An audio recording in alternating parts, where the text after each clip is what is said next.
বিশ্বের সবচেয়ে পুরনো মহাদেশীয় প্রতিযোগিতা কোপা আমেরিকায় খেলে দক্ষিণ আমেরিকার দলগুলো। তবে এই টুর্নামেন্টে এশিয়া থেকেও কিন্তু জাপান, কাতারের মতো দলগুলো খেলেছে উত্তর আমেরিকার মেক্সিকো, যুক্তরাষ্ট্র। কিন্তু কোপায় কেন বিদেশি দলগুলো খেলে, যেখানে ইউরো বা আফকনে এই চল নেই? কোপা আমেরিকায় দীর্ঘদিন লাতিনের 10 দল নিয়েই খেলা হতো। দুই গ্রুপ থেকে যারা প্রথম দুইয়ে থাকবে তারা সেমিফাইনালে খেলবে, নেই কোনো কোয়ার্টার ফাইনাল। কিন্তু মাত্র 10 দল নিয়ে একটা টুর্নামেন্টকে প্রতিযোগিতামূলক করা বেশ কঠিনই।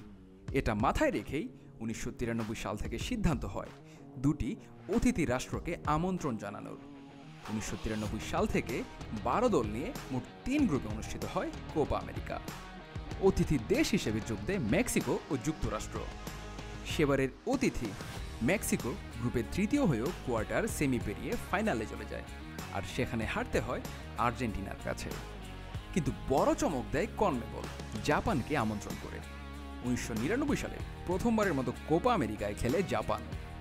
যদিও তাদের প্রথম আসর ভালো যায়নি, 3 ম্যাচে 2 হার ও 2 ড্র নিয়ে টেবিলের শেষে থেকে আসর শেষ করতে হয় তাদের। পরের কোপায় ডাক পায় কাতারও।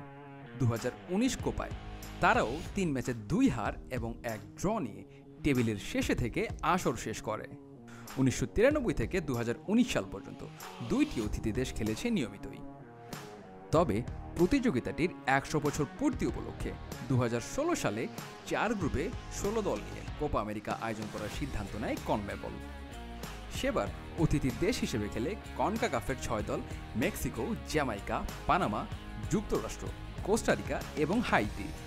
2021 সালে 12 দলের কোপা হওয়ার কথা থাকলেও খেলা হয় 10 দলের, কারণ আমন্ত্রিত অতিথি রাষ্ট্র অস্ট্রেলিয়া এবং কাতার বিশ্বকাপ বাছাই পর্বের জন্য অংশগ্রহণ করতে পারেনি সেবার টুর্নামেন্টে। এবছর জুনে কোপা আমেরিকার 48তম আসরে ফিরছে কনকাকাফের 6 দল। তবে এবার যুক্তরাষ্ট্র, কানাডা, মেক্সিকো, পানামা, কোস্টারিকা এবং জ্যামাইকা আমন্ত্রিত দল হিসেবে নয়, এসেছে 2023-24 নেশনস লিগ থেকে কোয়ালিফাই করে। অতিথি দলগুলোর মধ্যে মেক্সিকোই সবচেয়ে সফল।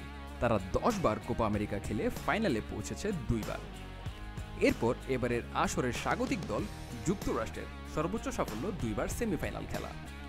তবে কোপার মুকুট শেষ পর্যন্ত গেছে ব্রাজিল, আর্জেন্টিনা, উরুগুয়ে সহ লাতিন দলগুলোর কাছে। এবার কি তার ব্যতিক্রম হবে?